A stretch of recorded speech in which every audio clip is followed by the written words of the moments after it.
போலீஸை தாக்கி தப்பிக்க பார்த்துருக்குறோம். அந்த டைம் நடந்தது. அந்த பிஸ்டல் வந்து அவனோட வண்டியில் வச்சுருந்தோம், அந்த 2 வீலரில்.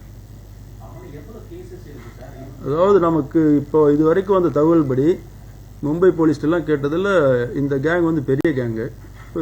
50க்கு மேற்பட்ட குற்ற வழக்குகள் இந்த குற்றவாளி மேலே இருக்குதுன்ட்டு அங்கே இருக்கக்கூடிய பாப்புலரான நியூஸ் பேப்பர்லாம் வந்திருக்கு.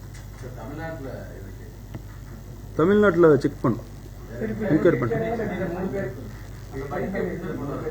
8 இடங்கள், 6 இடத்துல 2 பேர். இல்லை, இது வரைக்கும் நம்ம பிடிச்ச அந்த 3 குற்றவாளிகளும் கிடைச்ச தகவல் படி பார்த்தா லோக்கல் சப்போர்ட் இல்லை. ஒருத்தர் அட்வான்ஸாக வந்து சில ஏற்பாடுகளை இங்கே செய்கிறோம்.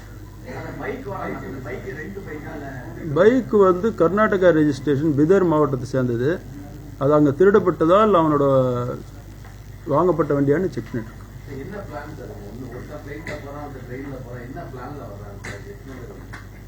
அதாவது நிறைய இன்வெஸ்டிகேஷன் டீட்டெயில் சொல்ல முடியாது. எஃப்ஐஆர் படி இருக்கிறது நான் சொல்கிறேன் உங்களுக்கு. 2 குற்றவாளியுமே நேற்று காலையில் தான் வரான். ஒருத்தர் வந்து மிட் நைட் வரான், அரௌண்ட் 2 o'clock. இன்னொருத்தர் மார்னிங் 4 மணிக்கு. 2 பேரும் வந்து ஃப்ளைட்டில் வந்து ஏர்போர்ட்டில் இறங்கி வெளியே வந்து அவனுக்காக இங்கே வெயிட் பண்ணிட்டு இருக்கக்கூடிய 3வது குற்றவாளி. உட்காருங்க.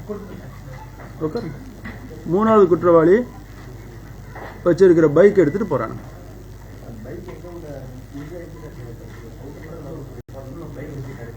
அதான் சொன்னேன், நீங்கள் கவனிக்கல. அதாவது கர்நாடகா ரெஜிஸ்ட்ரேஷன் வண்டி, பிதர் மாவட்டத்தை சேர்ந்தது. செக் பண்ணுவாங்க. இது வரைக்கும் 3 பேர். இல்லை, விசாரிக்கணும். ஏன்னா கேங் பெரிய கேங் இல்லையா. உங்களுக்குலாம் தெரிஞ்சிருக்கு, நம்ம ராம்ஜி நகர் குற்றவாளிகள் மாதிரி இவங்களாம் வந்து எல்லா இடத்துலையும் அங்கே இருக்கக்கூடிய இந்தியாவில் எல்லா இடத்துலையும் போய் ஆப்ரேட் பண்ணக்கூடிய ஒரு கிரிமினல் கேங்.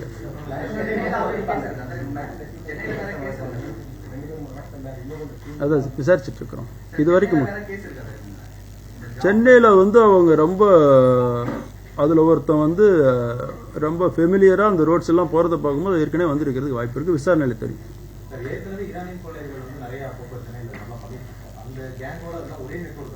இல்லை, நமக்கு இதுக்கு முன்னாடி இருந்த ஈரானி கொள்ளையர்கள் என்னுடைய அனுபவத்தில் பார்க்கும்போது அவங்களாம் அட்டென்ஷன் டைவர்ஷன் தான் பண்ணுவாங்க.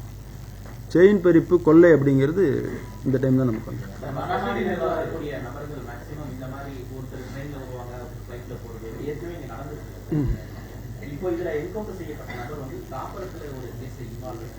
அது மீதி இருக்கக்கூடிய குற்றவாளிகள்ட்ட நம்ம விசாரிப்போம் இல்லையா, மற்ற டிஜிட்டல் எவிடன்ஸ் எல்லாம் பார்க்கும்போது இப்போதைக்கு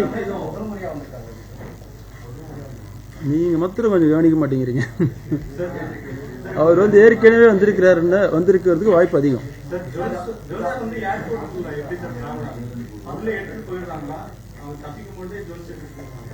இல்லை, அந்த 3 பேர் பிரித்து எடுத்துகிட்டு போகிறாங்க இல்லையா. இப்போ அந்த ஓங்கோலில் பிடிச்ச குற்றவாளி இப்போ வந்துட்டு இருக்கிறான். இன்னும் கூடிய இதில் நம்ம டீம் கொண்டு வந்துட்டு இருக்கிறாங்க. இன்னும் கொஞ்ச நேரத்தில் வந்துடுவான் சென்னைக்கு. அவன்கிட்ட ஒரு சில நகைகள் இருக்குது.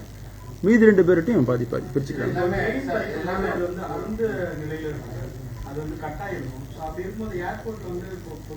ஏர்போர்ட்ல இந்த மாதிரி சின்ன சின்ன நகை எடுத்துட்டு போறதா செக் பண்ணணும். அது தெரியல, ஏர்போர்ட்ல கேட்டு சொல்றேன்.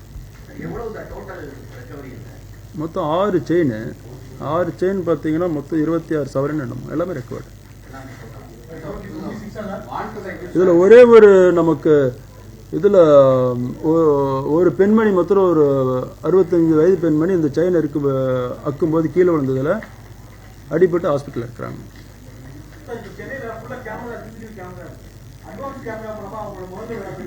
இல்லை, இப்போ இருக்கிற சிசிடிவி கேமரா வச்சு தான் இவங்களோட ஐடென்டிட்டியில் நிறைய இது பண்ணோம். இதில் கண்டுபிடிச்சு அதை வச்சு தான் பிடிச்சோம்.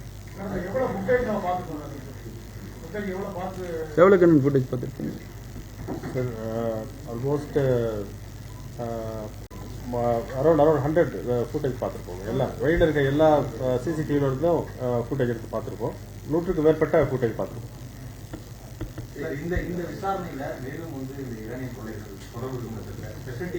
கண்டிப்பாக போவோம்.